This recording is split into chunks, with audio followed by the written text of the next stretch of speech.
It's that customer interaction. It's the differentiator there.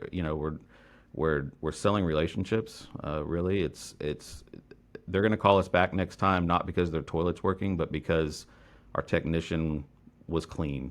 Our technician set the tone there, and so we want all of our marketing to really fall back on that. We want that. You can kind of see behind me. We have our acronyms and stuff. We want that best experience. Our CEO is kind of saying is we want the best experience, period. We don't want to just be the best. We want to just offer the best experience. Welcome to the Art of Franchise Marketing. Each episode takes a deep dive into the franchise space and explores how the biggest and best brands handle national branding, franchise development, employee recruitment, and localized marketing on a daily basis. This podcast is brought to you by Nedsertive, a localized digital marketing partner for franchise networks. Nedsertive's Madeline Park talks shop with franchise executives to discuss what's working, what's not, and answers the question, what else can you be doing to excel at the art of franchise marketing?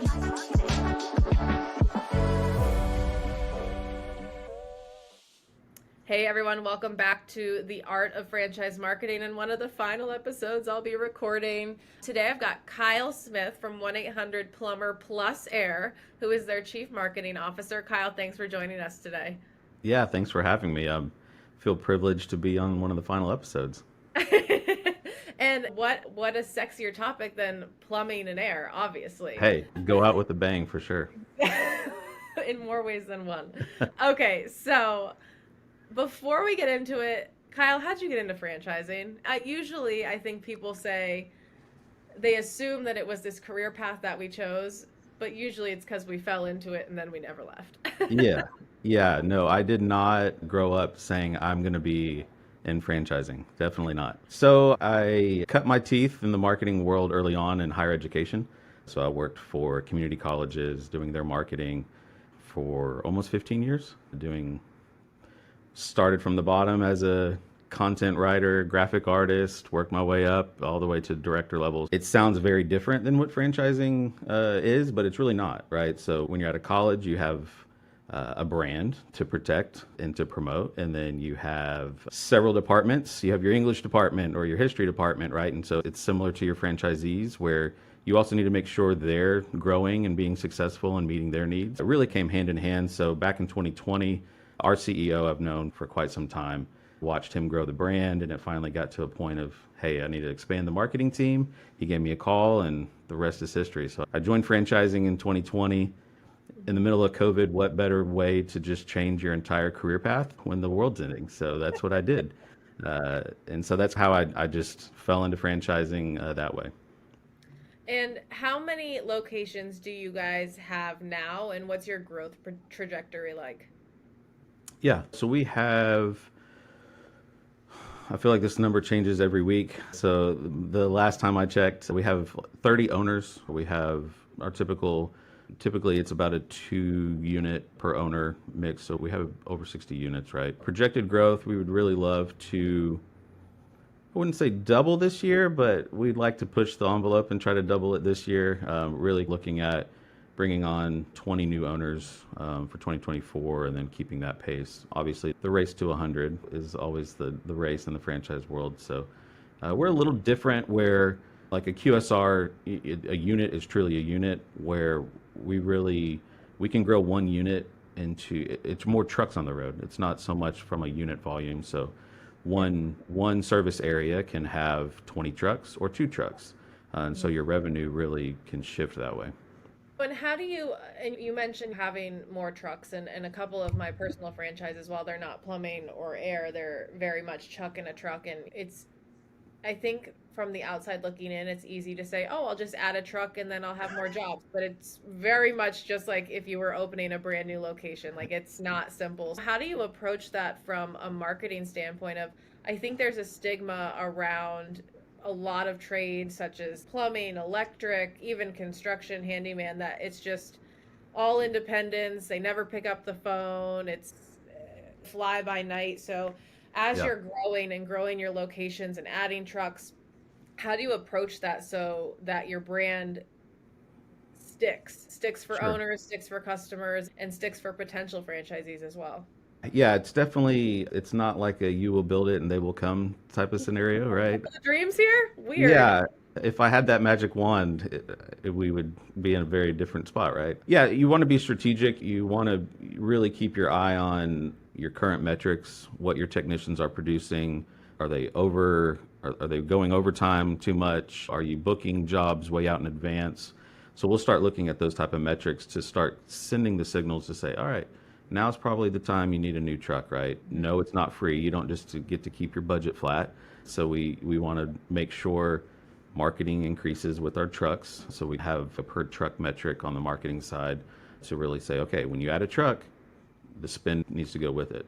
From I won't dive into. I'm not trying to give you all of our nitty gritty on the KPIs, but there's also, is it branding? Is it pay per lead? There's just so many different variables. Like at our corporate location, we've reached a growth point where we've maxed out the paper leads. We could probably keep doubling down on paper leads, but do we really want to do that? So now it's that next step. Is it TV? Is it radio? Is it that citywide, that really top of funnel, really high cost, harder to track, really give the attribute all the way down to revenue, but obviously you reach this threshold of we gotta be the no-brainer brand, and so how do we do that? And how do you brand that? Because obviously, as you came on, you're in the very early stages of developing what you feel as the CMO and what you hear from I say our, like I own one, maybe I will, our owners Hey. and customers of what they need. Because I think how we started this is it's not sexy, but it Yeah. also is something that people need, and it needs to be trustworthy, and it can't be too expensive Hmm. looking, I should say, and it can't be too cheap looking. So how do you navigate Yeah. those, for lack of a better term, waters Yeah. to Yeah, find? no, it's no one really wants to call us, right? Like Right. it's a need, not a want. So something's broken, we need to fix it. Uh, but that's not necessarily to say they don't have wants. And so um, letting the customers know we're more than just, we're going to just come fix your toilet. We want to make sure your water's clean. We want to make sure your air quality is clean on the HVAC side. There's a lot of things that we can actually discuss inside the customer's home. Maybe the toilet broken is our way in, but there's so many different levels that it's that really that customer experience. We're not offering some special way to fix things, right? Like you fix a toilet pretty much the standard way across the U.S. But it's that transaction, it's that customer interaction. It's the differentiator there where we're selling relationships. Really, they're going to call us back next time not because their toilet's working, but because our technician was clean. Our Mhm. technician set the tone there, and so we want all of our marketing to really fall back on that. We want that. You can see behind me, we have our acronyms and stuff. We want that best experience. Our CEO is saying is we want the best experience, period. We don't want to just be the best. We want to just offer the best experience. And so whatever that looks like may be different from customer, right? A residential customer is different than a commercial customer. And so how do we answer a commercial customer's call versus a residential call? Could be two different things. And then knowing what team members to really assign to those. You have really good residential and really good commercial, right? And just making sure the brand, whatever we're saying we're going to do, we need to just back it up inside the customer's home or business.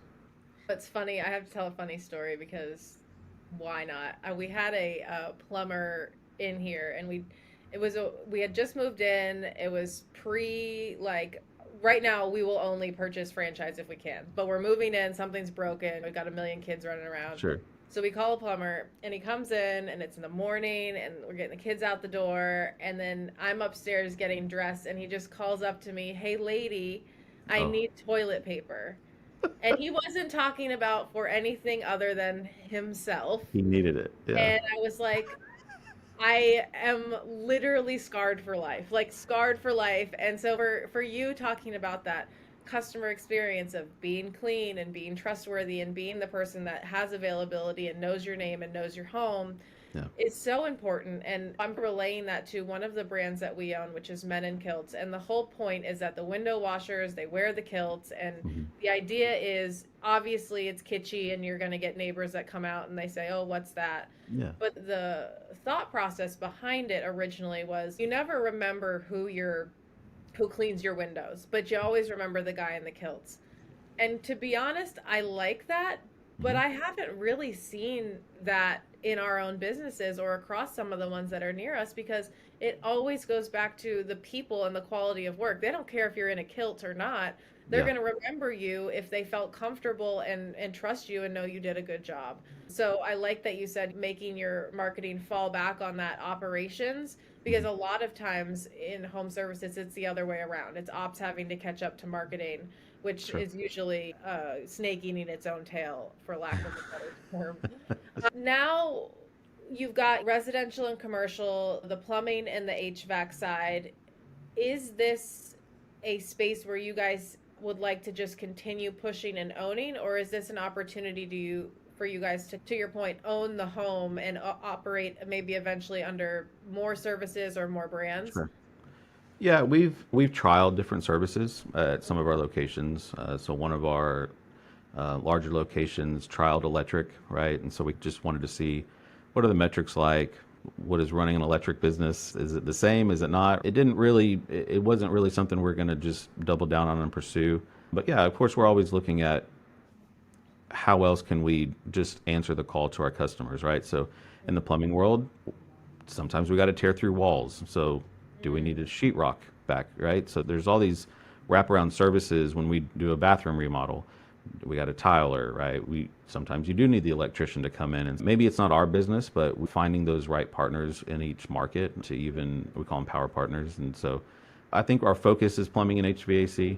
That's where we really want to grow, but that's not to say we're always looking around the corner and seeing what other home service brands are out there and opportunities. And like I said, sheetrock kind of falls in line with a lot of what we do. And so we've been eyeballing that a little bit, and we'll see what happens. It's funny because my husband, I'm just full of stories today, Kyle, is he's like handy enough, and our shower in the guest room was leaking, and it turns out it's one of those, I don't know, connector things. So he just cut through the sheetrock Yeah, and then was like, "Oh, I think I'm going to try welding it." No, the whole point was that he could have just pulled it off. He's clearly not a plumber. And now he's welded the broken piece to the shower, and it's just a slower leak. But now sure, there's just a hole of a sheetrock hole in our bathroom. So sure. to Yeah, your point, the need is there it even for people is. Yeah, who think they know what they're there's doing. there's so many levels. I'm probably our perfect customer. Unlike your husband, I will call on anything. If there's a door handle loose, I'm Googling somebody local to come fix the door handle. And so my wife is just she knows what she got. I'm the perfect customer. Whatever y'all can do to fix things for me, I will call and Google away because I do not want to. That hole would be there probably 2 years down the road if I cut Oh, into my it sheetrock. still will be there. He knows how to fix it, and it still will be there. So I'm gonna attach a picture to it too in this podcast. So my that kind of brings up a good question when you're talking about your power partners. Is oftentimes home service franchisees will ask me, "What can I do outside of just waiting for the phone to ring? I have the Mhm. PPC up. I have maybe supplementing lead aggregators, which is the pay per lead." And I like to say, obviously, go do your grassroots, do the door Yeah, hanging, do the BNI meetings. But I think that as a franchisor or franchisee, I also have to manage expectations of it's a lot to ask to do that. And I understand you have to, but is it realistic? Like, I'm not sure. going to sit here and tell you to go do 4 home shows a month when I know you're not going to do it. And then I'm going to turn around and be like, oh, that's why you weren't successful. It's just not, Sure. the expectations do not align. So, in terms of power partners, where you're maybe they're partnering with a roofing company or whatever Mhm. it is that a big lead driver for your franchisees? Because I think it's too few and far between we see franchisors coaching for those outward partnerships. And I think that it's really important in home services and commercial services. Yeah. Yeah, I feel like I'm just looking in a mirror on that statement, right? It's yes, go out and network and just leave me alone. The marketing's working, just go find your own leads, right? But that's right. They're running a business. They have a lot of other things to worry about than how many BNI meetings they can go to. The thing we really coach on a lot of that is join these networks, but don't get sold to, go to do the selling, right? We already have a vast network of vendors that are doing exactly what we need them to do, from marketing, from insurance companies, from right. That's why Right. you joined a franchise system, is to already tap into that network. So what we caution them is this is a great place to go find leads, but don't go and find a local marketing vendor who's going to solve all your world. Does that sound too personal? Does that sound like that might be, you're right? Um, Oh, but there's so many, there's from roofers, like you said, restoration companies. Be strategic. There's key vendors in your local market that we don't have access to as a franchisor.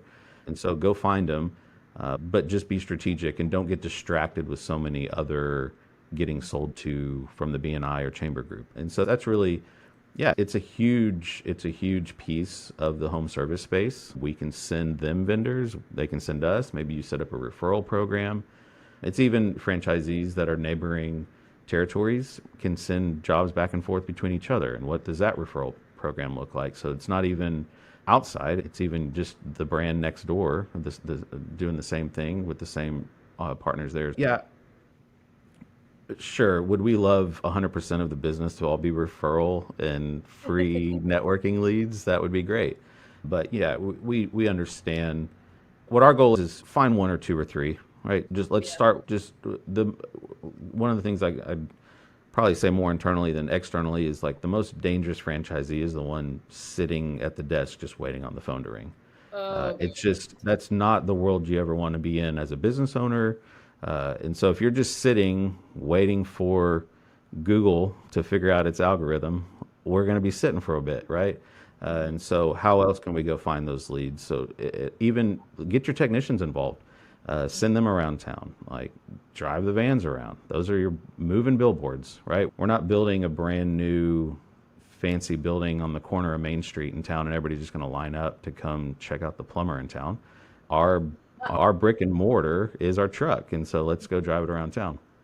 And so yeah, that's really, uh, we call it parketing or vanvertising. yeah, yeah. One of our franchisees actually they bought an extra van and then just with no technician in it, and they just drove it around town. They were like, it's cheaper to just lease the van and drive it around town than it is to run another marketing channel. And I was like, hey, great idea. I don't hate it.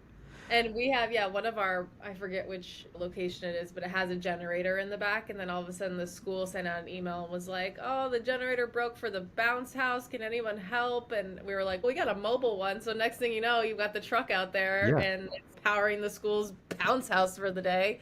Yeah, I'm a very big fan of the truck or the parketing or the vanvertising. What I will have found though is I love the franchisees that are like, where do I park it? Because I'm going to get tickets, or they say I can't park it overnight. What I have found is if you go into kind of those like strip malls or like the grocery stores that also have a couple attached, no Yep. one really knows who owns what section of the parking lot. So Yep. usually you can get away with it because they're just like, oh, someone else will tow it. Someone who's Oh really yeah. owns that spot. So that's my, I say that today and now all my trucks are going to get towed, but uh, Right.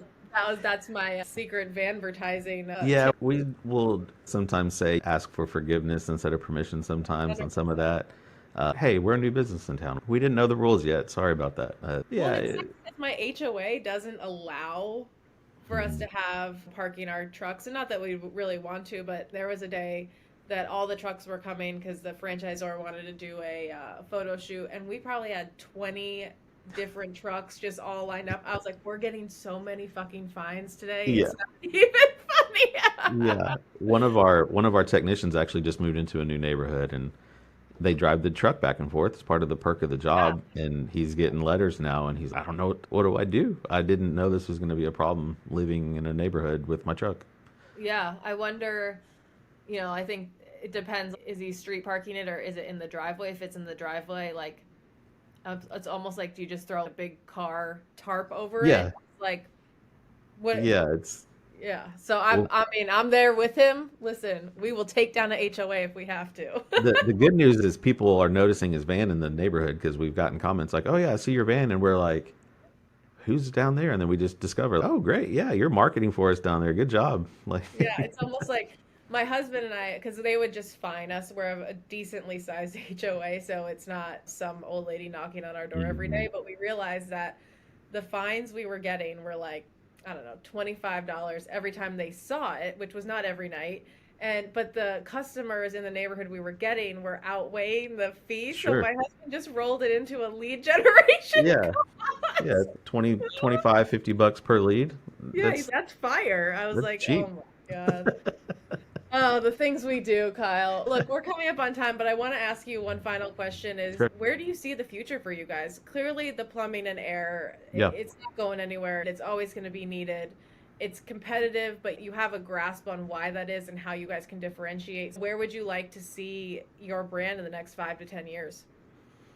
Yeah, obviously we're not 100% a household name nationwide yet. And as the brand grows, just taking the brand to that next, I think I said it earlier, that no-brainer brand. Like we want to be the Energizer battery of plumbing and HVAC. And so how do we get to that point? Lots of different ways, probably. But then also what we were mentioning before, what are some of those other home service brands that really tie into what we're doing? Maybe not under 1-800-Plumber Plus Air, but maybe it's a separate brand that we can bring into the mix and really just pair nicely with what we're doing. We're always looking at the future on what that could hold.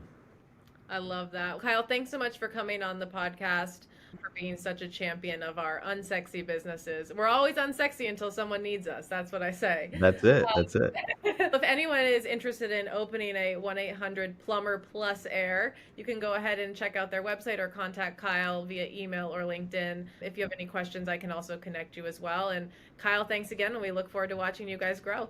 Excellent. Thanks so much. Thanks for listening to The Art of Franchise Marketing.